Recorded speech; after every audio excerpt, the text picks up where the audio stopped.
కడప జిల్లా బద్వేల్ డివిజన్ పరిధిలోని పొరుమామిళ్ల మండలంలోని ప్రతి రైతుకు నష్టపరిహారం ఇవ్వాలని సిపిఐ మండల కార్యదర్శి బి రవికుమార్, మండల సహాయక కార్యదర్శి కోడూరు కేశవ ప్రభుత్వాలపై మండిపడ్డారు.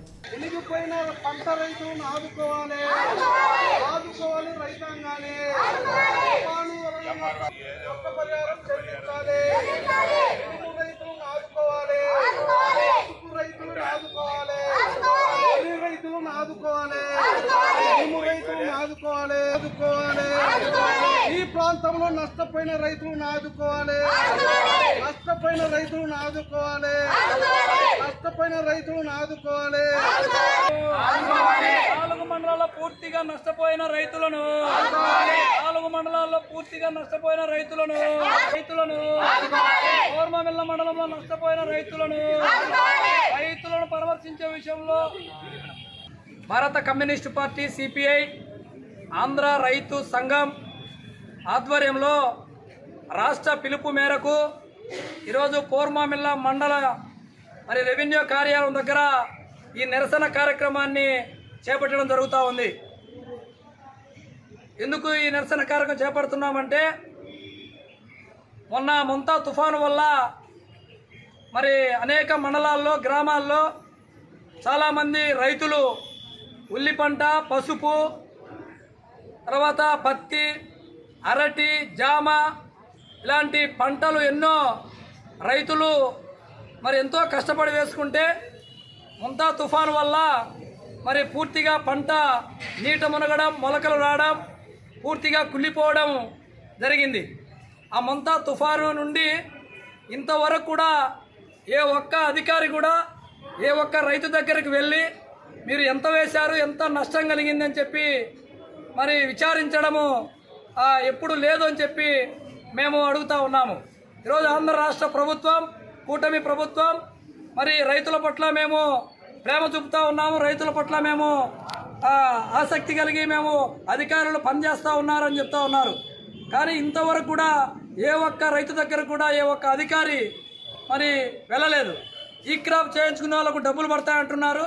మేము ఒకటే అడుగుతున్నాం, ఈ క్రాప్ చేయించుకున్న వారికి కూడా పరిశీలన చేసి ఖచ్చితంగా నష్టపోయిన రైతు ఎకరాకు దాదాపుగా 50,000 60,000 వరకు నష్టపరిహారం చెల్లించాలని చెప్పి కూడా భారత కమ్యూనిస్టు పార్టీ రైతు సంఘంగా డిమాండ్ చేస్తూ ఉన్నాము.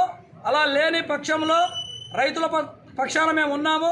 రైతులను మేము ఖచ్చితంగా అధికారుల దృష్టికి తీసుకెళ్ళి ఖచ్చితంగా రైతులకు న్యాయం జరిగేంత వరకు కూడా పోరాటం చేస్తామని చెప్పి కూడా మీకు తెలియజేస్తూ ఉన్నాము. ఈరోజు పోర్మామిళ్ల మండలంలో రాసాయపేట కాడ 3 ఎకరాలు పసుపు వేస్తే నడమల్లోతు నీళ్లు, కానీ అక్కడికి వెళ్ళి అధికారి కూడా రైతును ఎట్లా ఉందని చెప్పి కూడా అడగని పరిస్థితులు కనబడతా ఉన్నాయి. పోర్మామిళ్ల నుండి ఇటు కావలకుంట్ల, కాలవకట్ట వరకు వరి పంట, తర్వాత మొక్కజొన్న, పత్తి ఈ విధంగా నష్టపోతే ఏ ఒక్క రైతు కూడా సచివాలయం నుండి కానీ ఎక్కడి నుంచి కానీ వెళ్ళని పరిస్థితులు కనబడతా ఉన్నాయి. గురప్పగారి పల్లెలో మొక్కజొన్న వేసి ఎక్కువగా అక్కడ ఆరబెట్టుకుంటే ఈ మొంతా తుఫాను వల్ల ఆ గింజలన్నీ కూడా మొత్తము కింటాలు సగిలేరు డ్యాంలోకి కొట్టుకోవడమైన పరిస్థితులు కనబడతా ఉన్నాయి.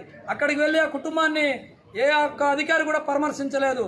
ఈ విధంగా జరుగుతూ ఉంటే ఆంధ్ర రాష్ట్రంలో రైతులు నష్టపోతూ ఉంటే చూస్తా కల్లిబుల్లి మాటలు చెప్పుకుంటూ ముందుకు సాగిపోతున్నట్టే అధికారులు మనసు మార్చుకోవాలి. ఇలాగానే కొనసాగితే నేడు రైతులు కూడా ఆత్మహత్యలు చేసుకునేదానికి కూడా ముందుగా ఉన్నారని చెప్పి కూడా మేమందరం కూడా అడుగుతా ఉన్నాము. అటువంటి రైతులు ఆత్మహత్య చేసుకోకుండా రాష్ట్ర ప్రభుత్వం చొరవ చేసుకొని ఖచ్చితంగా వాళ్ళ దగ్గరికి వెళ్ళి పరిశీలించి ఎకరాకి ఎంత నష్టపోయారో నష్టపరిహారం చెల్లించాలని చెప్పి భారత కమ్యూనిస్టు పార్టీ సిపిఐ ఆంధ్ర రాష్ట్ర రైతు సంఘంగా మేము డిమాండ్ చేస్తూ ఉన్నాం. సిపిఐ ఈరోజు పోర్మామిళ్ల మండలంలో అరటి నుంచి పత్తి, పసుపు, ఉల్లి ఇవన్నీ రైతులు వేసుకోవడంతో ఈ మొంతా తుఫాను వల్ల చాలా తీరం రావడంతో ఈ వాన పడడం చాలా ప్రజలకు నష్టం జరిగింది. దానివల్ల ఈ గవర్నమెంట్ కానీ ఈ అధికారులు వెంటనే దాన్ని స్పందించి ఆ ఈ క్రాస్ చేసుకున్న వాళ్ళకి కూడా, ఈ క్రాస్ లేని వాళ్ళకి కూడా వాళ్ళకి ఎంటబట్టే నష్టపరిహారం కట్టేయాలని మా భారత కమ్యూనిస్ట్ పార్టీ మేము కోరుకుంటున్నాం.